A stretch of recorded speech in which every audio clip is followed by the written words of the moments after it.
자, 두 번째는 문제는 로펌이 오거돈의 공증이다. 네. 자, 이거 정말 기가 막힙니다. 제가 볼 때는 지금 딱 이제 그 상황을 보면서 이거는 분명히 4.15 이 총선 이후로 하려고 하는 뭔가 아주 그 보이지 않는 손이 확실하게 잡았다. 이런 생각이 들어서 이거는 민주당도 알고 있었고, 그 다음에 이 청와대도 알고 있었던 거다. 제가 이 사건 터지자마자 여러분에게 말씀을 드렸던 거예요. 자, 그러면은요, 오늘 이제 여러 가지 이렇게 드러난 걸로 볼 때, 이 피해자 여성 공무원에 대해서 공증을 해준 거, 즉, 오거돈에게 성추행을 당하고 거기에 대해서 공증을 해준 게 누구냐? 법무법인 부산이에요. 이 법무법인 부산이라는 거는 옛날에 노무현하고 이 문재인이 했던 로펌입니다. 뭐 말이 로펌이지 그냥 변호사 사무실이죠. 그래서 그 당시에 제가 부산에서 들은 얘기로는 정말 이 돈을요, 문재인하고 이 노무현이 이른바 조세, 그 변호사를 해갖고 다 많이 긁었대요.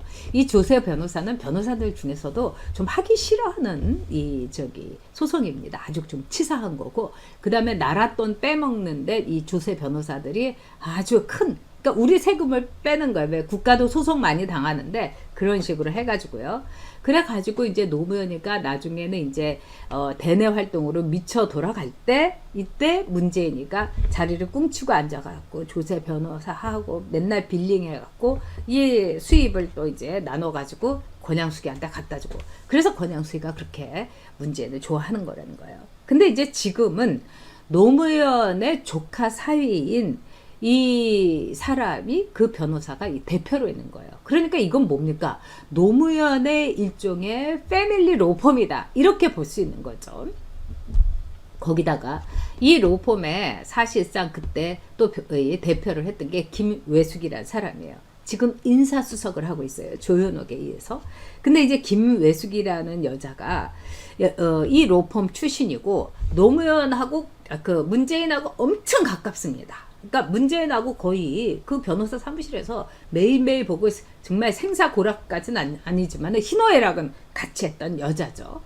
그리고 이 여자가 지금도 그 로펌에 이 몸은 인사수석이지만 자기가 인사수석으로서 그 로펌 때 관계했던 사람, 이 사람들 위주로 계속 해가지고 이제 내보내고 있는 거죠. 인사 파일을요.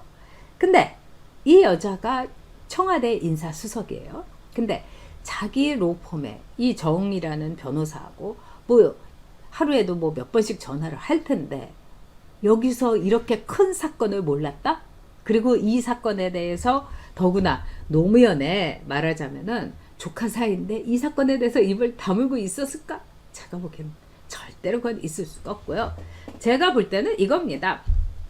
첫째, 부산 여성 성폭력 상담소, 여기가 진짜 나쁜 사람들입니다.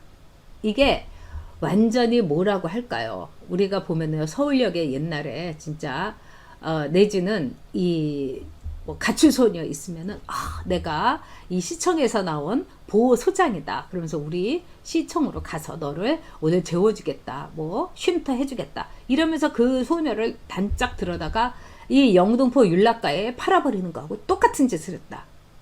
저는 이렇게 봅니다.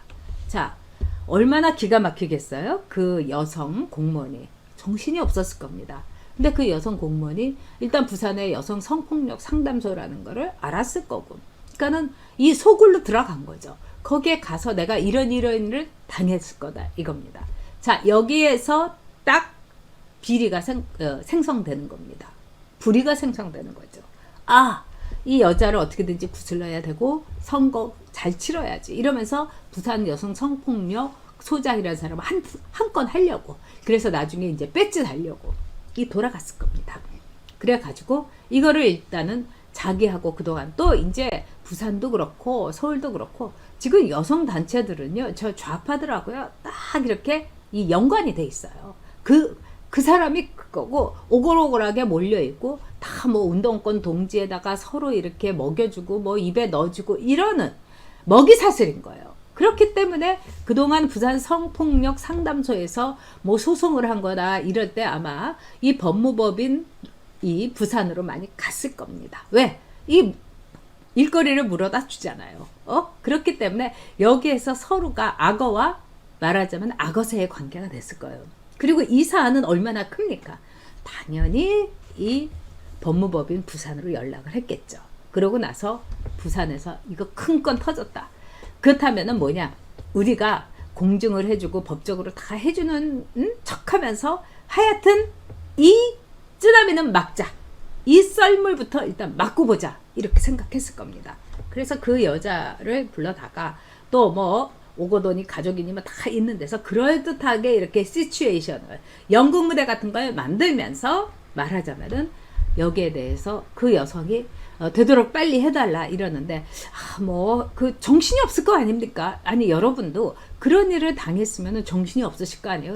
그러면 뭐 이렇게인데 뭐 이 여러 가지 상황도 있고 그러니까 4월 말 정도까지로 뭐 이렇게 하죠. 그러면 네. 왜냐면 그 여성은 그 당시에 4월 15일이 선거인지 뭔지 이것도 없었을 겁니다. 자기가 겪은 너무나 엄청난 일에 대해서 추스릴 수도 없었던 거예요.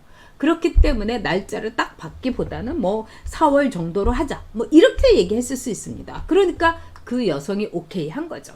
그렇기 때문에 이 부산 성폭력 상담소에서 이 여성이 4월 15일로 하기 이후로 정치적으로 자기가 말하자면 여기에 엮이기 싫어서 4월 15일 이후로 하자고 했다. 여기에 동의했다. 처음 일보가 이거였어요.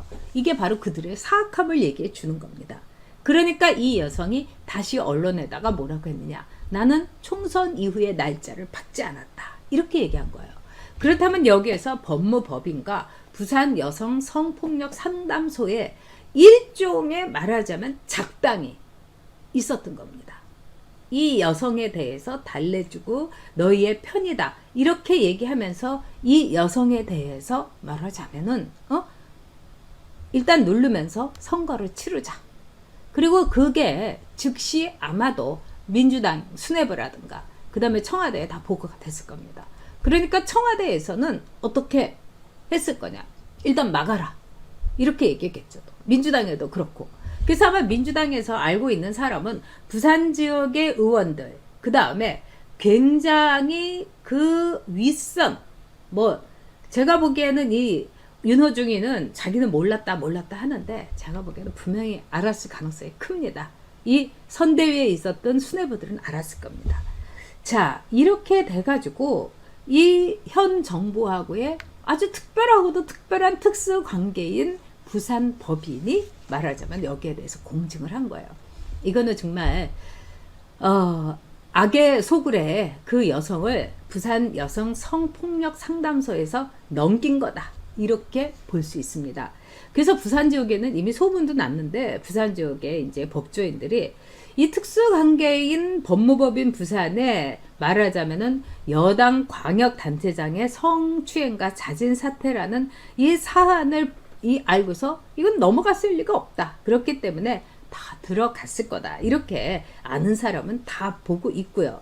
그 다음에 이 오 전 시장하고 이 물러났다는 장형철 이 사람이 이제 이른바 이제 정무라인입니다. 거기서 이제 그 협상을 했던 근데 이 정책수석 보좌관도 청와대 행정관에서 있다가 부산으로 옮긴 거라는 겁니다.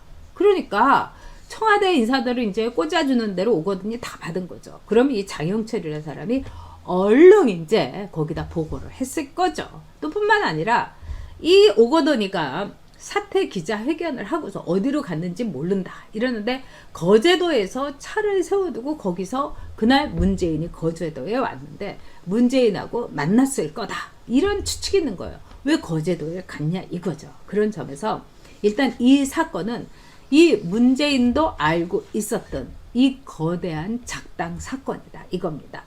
자, 여기서 이번에 저는 정말 우리 뭐라고 할까요? 여성 단체들 정신 차려야 된다고 생각합니다. 지금 우리나라 여성 단체들이 이렇게 되면은요, 여성 성폭력 상담소도 그렇고, 정말 이거는 제가 볼 때는 여성 단체가 아니라 정말 남성 단체, 권력 주변 단체, 이렇게 해야 될 겁니다. 지금 온 여성에 대해서 이런 식으로 추한 이 밀당을 했다는 거, 그 다음에 작당을 했다는 거, 그 다음에 그 여성을 이 법무법인 부산에다가 넘겼다는 거, 거기서 공증을 받게 했다는 거, 이거는요 절대로 용서할 수가 없는 문제입니다. 그리고 정상적인 여성 단체라면은 제일 피해야 될 게 여러분 법무법인 부산인 겁니다.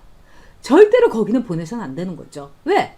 노무현과 문재인이, 그리고 문재인이 이 파트너 변호사로 있었던 문재인의 로펌인데, 거기에 이 선거를 앞두고 더구나 오거돈이가 성추행을 한 여성 공무원에 대해서 글로 넘긴다? 이거는 있을 수도 없는 일이다. 이렇게 볼 수 있습니다. 자, 그런 점에서 제가 볼 때는 이 사건은요, 좀 미통당이 좀 제대로 좀 파고 들었으면 좋겠어요. 이거는 엄청난 사건입니다. 그리고 미통당으로서는요, 할 말이라든가 또는 굉장히 많은 거를 거둘 수가 있는 거예요. 특히 지금 미통당의 경우는 늘 얘기하는 게 뭡니까? 정말 여성들의 말하자면 표가 없는 거예요.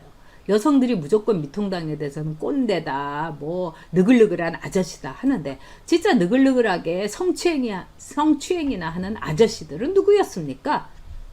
저 더불어민주당 소속이었던 거예요.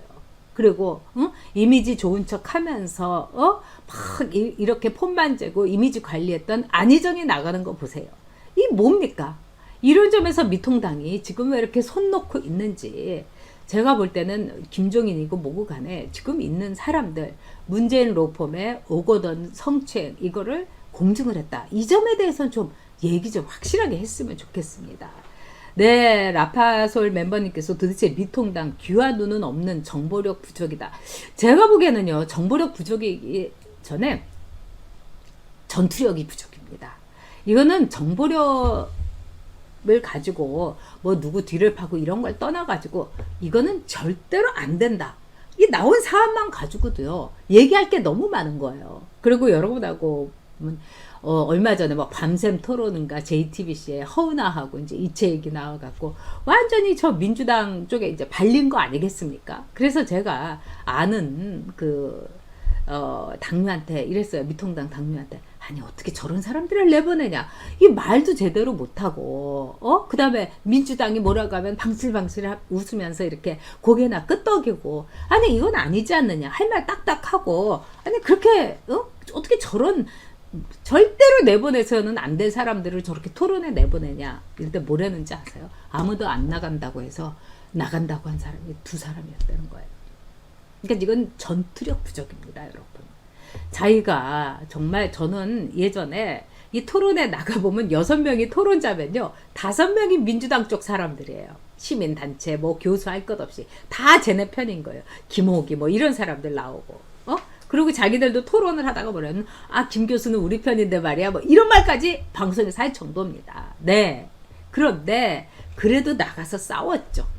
뭐 일당 100을 해야 되고 일당 300을 해야 되는 심정으로 나가서 싸운 겁니다. 근데 정말 나갈 사람이 없어서 허은하고 이채 얘기 진짜 말빨도 안 되고 기본 머리도 안 든 사람들, 뭐 이미지 컨설팅 했던 사람이 나가가지고 뭘 얘기를 하겠습니까? 전 그런 점에서 진짜 미통당이 걱정이 됩니다. 네.